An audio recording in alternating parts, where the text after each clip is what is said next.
turned out to be. We're excited. Chamber of Commerce. Now, we're here joined by Jared Perdue, who's our FDOT secretary. We also have a local business owner, Jason James, going to talk. Now, when we come to this neck of the woods, a lot of times infrastructure is on the agenda. Anyone that's tried to drive around Champions Gate knows why infrastructure would be on the agenda. And so we've done a lot, particularly over the last few years, to take a lot of money from our budget surplus, we still have a massive surplus, and accelerate a lot of these infrastructure projects that really are necessary to be able to make sure people can get around the state, but particularly in this part of the state. And that's partially about congestion, partially about we don't want families to be in, want them to get back, people to get back to their families and not be sitting in traffic. But it's also a matter of commerce and being able to move goods efficiently and effectively. So there's a lot to recommend. And so moving Florida forward was accelerating projects by between 10 and 15 years. A lot of these things weren't even scheduled to start until next decade. And we said, you know, with the way Florida's grown, that ain't gonna cut it. And I always tell people I'm not begging people to move to Florida because we've got a lot of folks. There's a lot of challenges that come with it. There can be benefits, but people are free to go and move where they want to go. And they've obviously gravitated here for many, many years in really, really big numbers. And I mean, why not? I mean, we do have the #1 rated economy in all of the United States for 2 years in a row by CNBC. And by U.S. News and World Report last year. AAA credit rating from every credit rating agency, #1 in new business formations, fastest growing state in 2024, and we're #2 in real GDP growth since 2019. Idaho is the only state that's more than that, but I think we're about 10 or 15 times the size of Idaho. I was actually there recently. It's a great state. We're doing the balanced budget amendment, and hopefully the Idaho legislature will do what Florida's done and certify that. And so it was great, and they're doing a lot of good things. But when you're at 23.5 million people, having the second highest growth rate in the country, economic growth rate, that's a big deal. That's a big sign of success. And we've also had lower unemployment than the nation as a whole for 52 weeks or 52 months in a row. We're proud of that as well. Now, I think most people who are in Central Florida know we've got a lot of public roads, 12,000 miles of state highway system, and that alone, our public roads, 332.4 million daily vehicle miles traveled each and every day in the state of Florida. We have a big, it's efficient, but it's a big Department of Transportation budget, and you have to manage very many billions of dollars. I mean, we're $15-16 billion for that, and it's important. And right now there's 700 active construction projects across the state. Anywhere you look, there's something happening in the state of Florida. Now, those aren't all road projects. There's a lot of commercial projects. I mean, I was just down in the Sarasota area, Longboat Key. I attended a charity event, and that got hit by 2 hurricanes last year, and you really wouldn't know it. I mean, these people are out there, massive tourism, massive cranes, a lot of stuff happening. And that's really been true all across the country, or all across the state of Florida. Our infrastructure is typically rated in the top 5 in terms of quality of roadways. If you look at like New York, they have really bad roads. You know, they charge you exorbitant amount of tolls, and yet the roads, you get sick just being on them because they're so bouncy. In fact, they want to do congestion pricing in New York City. I know there's a big battle over that, but I mean, like, people pay a huge amount of money every day just to go into work, and yet where does that money go? It doesn't go very far. Here in Florida, we take pride in the quality of the roads. Now, we're always looking to do better, and there's things we're looking to improve on. We also were able to do 2 years in a row, and which was big, I think, in Central Florida. We did the toll relief, 50% reduction in tolls for our commuters on a monthly basis. You know, that saved people over 2 years hundreds of dollars in a difficult priced economy with all the inflation that we've seen over the years. And so I was proud to lead that effort to help deliver the toll relief for folks. Now, the Moving Florida Forward has been really, really well received. We initially started with $4 billion out of the surplus. We've now delivered a total of $7 billion. So this is everything we were already doing, having a strong transportation budget, all that. We continue to do that. This is on top of that. So there are projects in the queue that are now being brought to fruition that likely wouldn't have broke ground until the middle of next decade. We have at least 20 major interstate and roadway projects that have been expedited through Moving Florida Forward.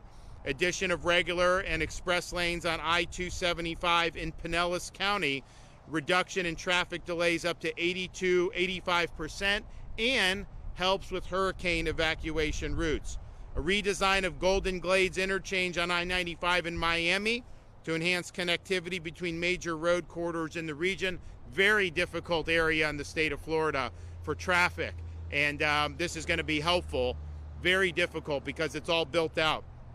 Reconstruction of the Fruitville interchange on I-75 in Sarasota County to a diverging diamond design. We've showed that previously. You know, these guys study all this stuff and they can tell you what's faster or what's not. So this diverging diamond is going to increase volume capacity by 40,000 vehicles, and it will reduce the number of conflict points between merging vehicles. They also have done studies. You know, every hurricane season, if we do have a storm and people evacuate, we'll always get asked, are you going to do contraflow and shut down one way and make it all one way? And we always say no, because this has been studied and it just doesn't work. Partially because you still need to get people coming into the hurricane zone for first responders, for supplies, emergency. There's a whole bunch of stuff that needs to happen, but they've looked at it and it doesn't work. So the things that they're doing in terms of these designs, these are things that have been vetted. Widening US 98 in Bay County near Panama City Beach. And you guys go up to the Panhandle, you know, I mean, it's amazing how that's boomed, particularly in the last 5 or 6 years, but the traffic can be really, really bad. So that's going to be helpful. We're also going to do the realignment of US 301 from County Road 470 to Florida's Turnpike near the Villages in Sumter County.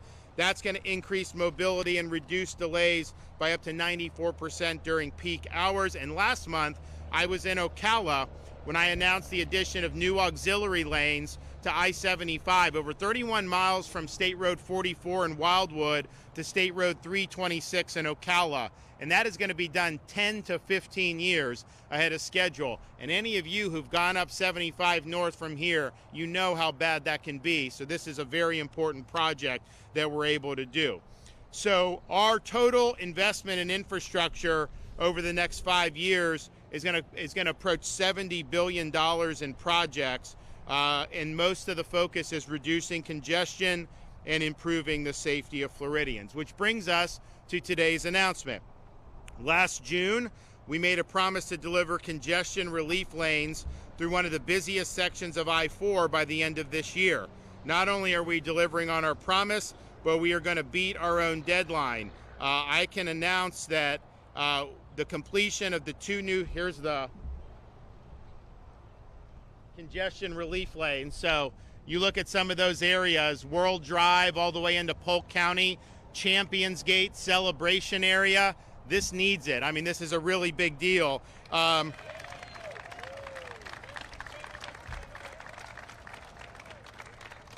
So we are pleased to announce that these lanes will run in both directions between US 27 in Polk County and World Drive in Osceola County. They will be open beginning of the week of April 28th, which is 8 months ahead of the schedule that we had laid out.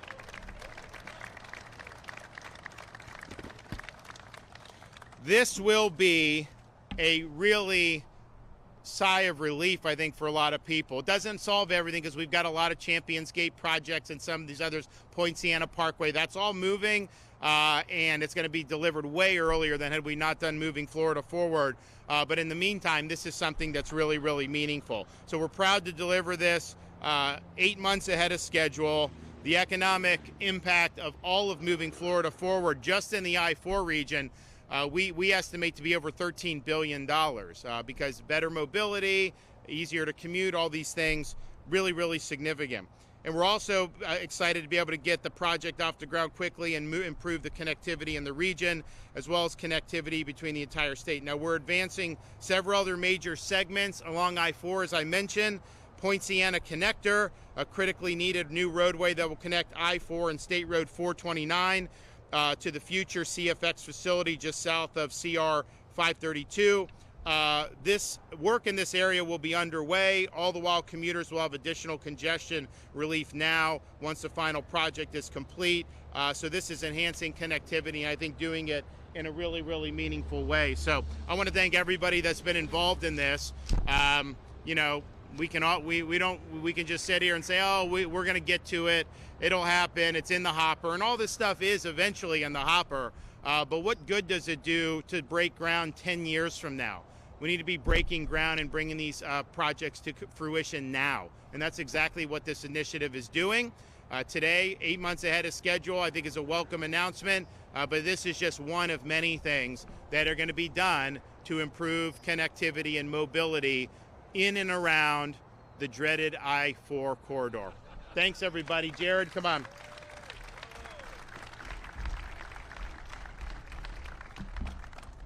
Thank you, Governor. It's great to be here this morning for this big milestone on the I-4 project. And I tell you, under Governor DeSantis' tenure, there's never been a stronger leader for transportation infrastructure. We have continued to have record funding for transportation. Right now, we're at a $15 billion annual budget.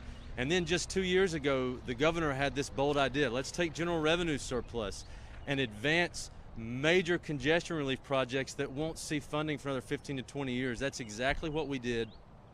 He brought $4 billion of general revenue surplus to the table, and we advanced major congestion relief projects all across this state. I-4 is a great example of that. You heard him talk about I-75 in Central Florida and so many others already having a huge impact. We rolled this initiative out 2 years ago, and we're already 70% underway just 2 years into the initiative, and it truly is remarkable and a testament to Governor DeSantis' leadership.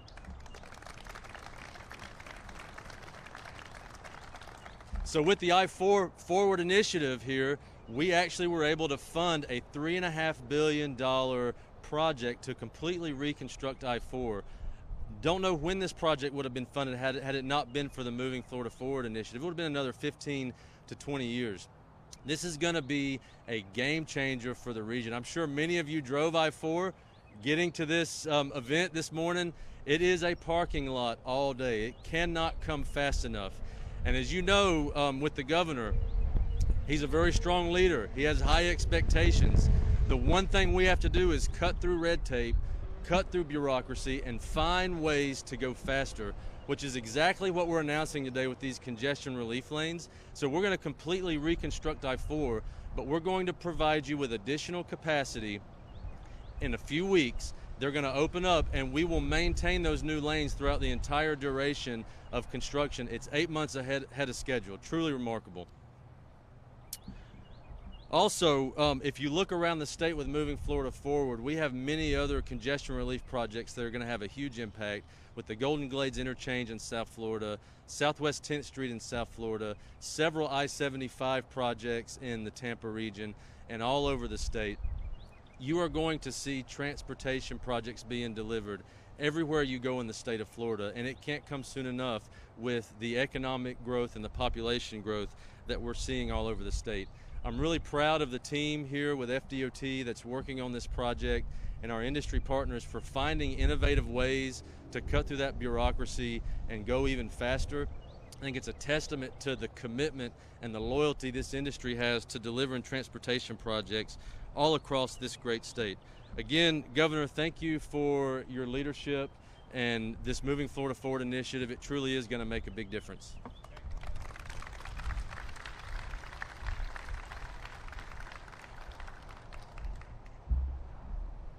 Thank you, Governor. My name is Jason James. I'm a local Floridian, born and raised here, and own a business here. And I can give you firsthand experience and testimony that logistics and infrastructure has a direct impact on our business every day. I started Mechanical One in the How about like that? I started Mechanical One post-pandemic in 2021 with just a couple employees. 3.5 years later, we have over 1,000 employees and over 700 vehicles that use the interstate system every single day. The interstate system is a crucial economic machine and quality of life for all of our residents and visitors and businesses. I wanted to thank the governor for having the vision to push things forward and cutting red tape. Having these timelines moved up have direct real-world impact on local businesses and the community. With that, I thank everyone for today. Thank you.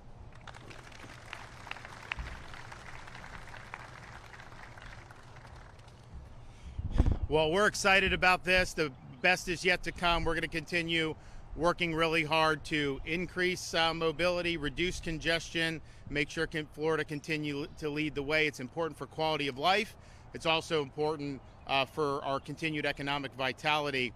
And I think it's going to be even more challenge. We've got a new theme park that's going to be opening in May, Epic Universe, which is going to be a huge deal for this region and for the state of Florida. And it's been interesting. I mean, I remember when they announced it, and you kind of think about, oh man, there's going to be some economic impact. Then you actually see it come to fruition.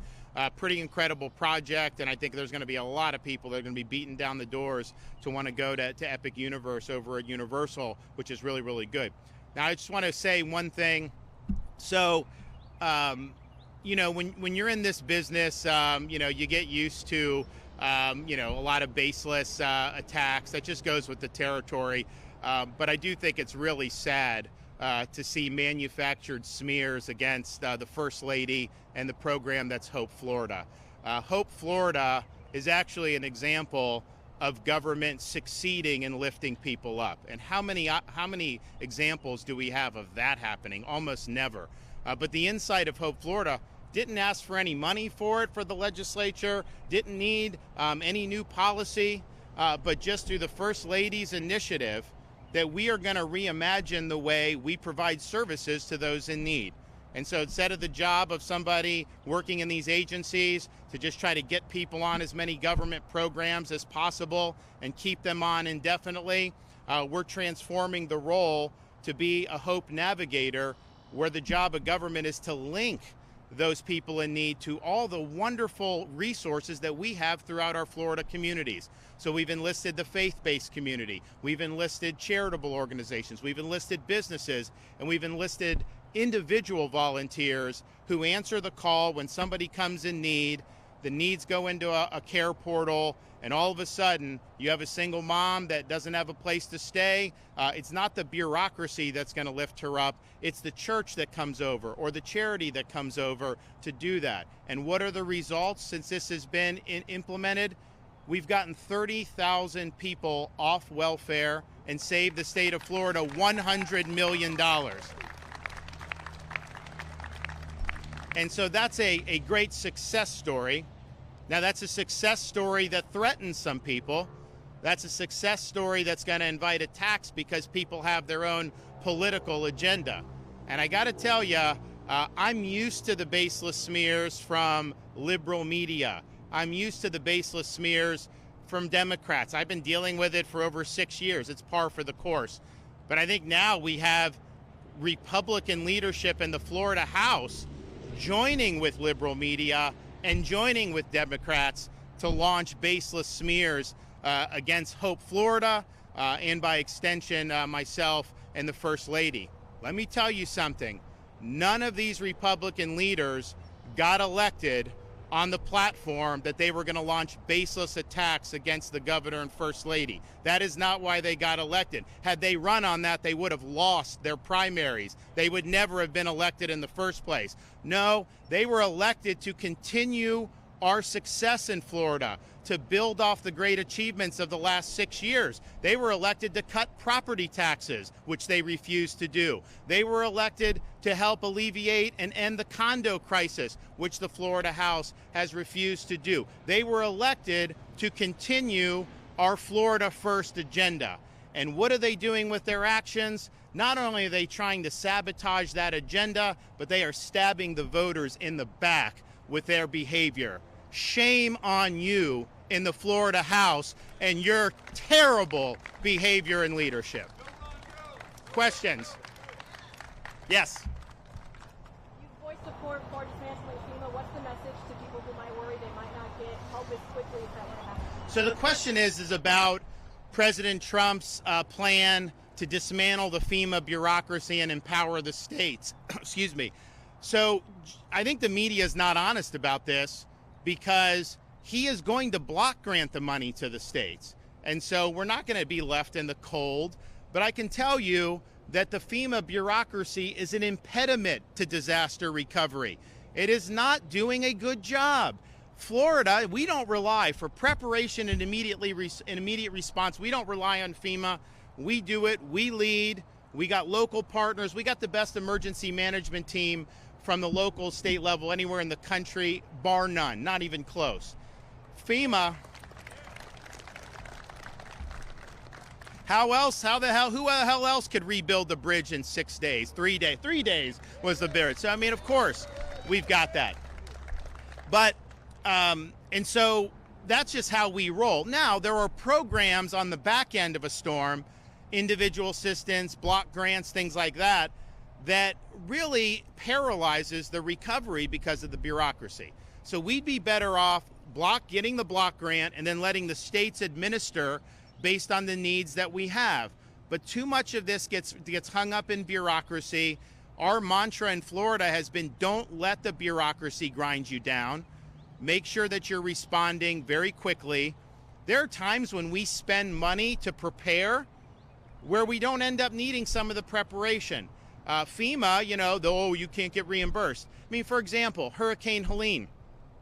We had a lot of fuel trucks ready to go in case we had fuel knocked out. It didn't really happen, right? And so we used some, but then the rest, we stored or did what we needed to. But then Milton came and we had the fuel contracts. Well, guess what? It knocked out for a time the Port of Tampa and the port in Bradenton, and so that interrupted the fuel coming in. So we set up gas stations around the Tampa Bay area with our trucks. People could go for free to get them through that 3 or 4 day period as the supply ramped back up. So we do these things. We're nimble, we're quick, we adjust. So empower the states. Give us the resources, and we don't need necessarily the federal government to be involved at all. Now, look, will we have maybe Coast Guard supplement some of our rescue? Yeah, we probably will call on that. But by and large, this is a local and state-driven process. We have the Florida State Guard, the Florida National Guard, Florida Highway Patrol, our sheriff's departments, our police departments, Fish and Wildlife, Florida Department of Law Enforcement. All these people, do a great job. Even the urban search and rescue teams, those are ostensibly under the banner of DHS, but they're basically local fire departments that then get federalized. So those are our people anyways, especially the teams 1 and 2, and we've got folks in Central Florida to do it. So block granting that money to the state of Florida, we will be able to respond more appropriately. Now, some have said, well, what if they don't block grant any money? What if they just get out of disaster management and just say the states must fend for themselves? Well, listen, if that happens, we've got a big surplus. We would have to make adjustments to how we approach things, but I can do that. Just let me know what's in the best interest of the United States. And if it is, the Florida will respond very, very appropriately. But that would obviously require us to change a little bit about what we're doing. But I don't anticipate that being the case. I think what you're going to see is a block grant of money, maybe not this hurricane season, but maybe in time for next, bypassing the bureaucracy and the red tape, and then let us go ahead and get the job done for our people. Yes. Giovanni Diaz from Channel 9. I wanted to ask you if there's any updates regarding the grand jury investigation into State Attorney Monique Worrell. So the question is there any updates regarding the grand jury investigation into State Attorney Monique Worrell? And my answer is I'm not privy to what goes on in grand jury investigations. So I'm not the right guy to ask. Those are secret investigations. That was not an investigation that I am leading. I can call for the Florida Supreme Court to certify statewide grand juries, but that's the extent, of my authority that I've exercised. Now, with respect to Monique Worrell, as you recall, I suspended her from office because she was not enforcing the laws as they are written on the book. She had her own agenda, and that was putting the people at Central Florida at risk. I think what happened was she was able to delay this and never went in front of the Florida Senate where I think they would have found her guilty and removed her permanently. And so she was able to kind of manipulate that. Obviously, it's a very Democrat area, so when you run as a Dem here, you have an advantage. But I will say this, you have a responsibility to faithfully execute the laws of the state of Florida. You do not have the ability to pick and choose which laws you're going to enforce. You don't have the ability or the authority to let the inmates run the asylum. So I know the Attorney General is keeping a close eye on what she's doing. That could end up on my desk if there's proof that somebody is neglecting their duties or satisfying one of the other provisions of the Florida Constitution. Then obviously I could act again. But that's separate from any type of grand jury, and those grand juries are outside my purview. So one, I have no comment on it. But two, even if I knew anything, it wouldn't be appropriate. But two, I don't know anything because it's not something that I have control over. All right, thanks everybody. God bless you.